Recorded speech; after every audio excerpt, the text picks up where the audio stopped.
Morning. Good morning, guys.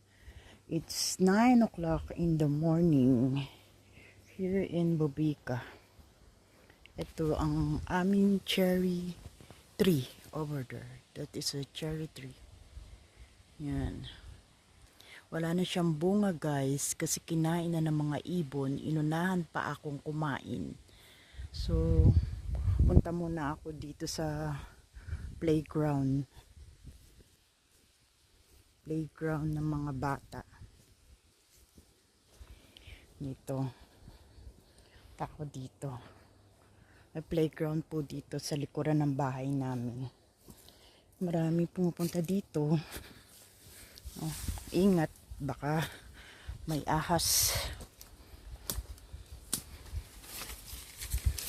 Ayan. Ito yung playground po namin dito sa likuran ng bahay.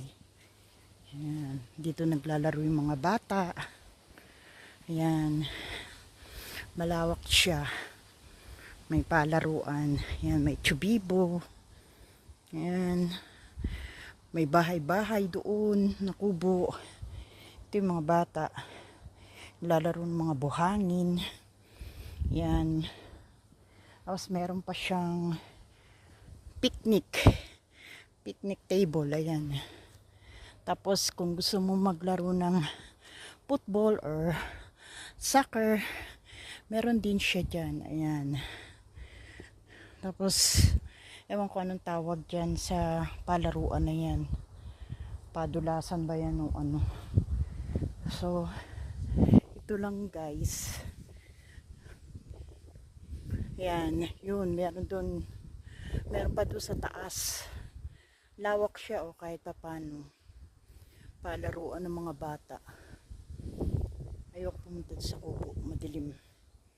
So, yan lang, guys.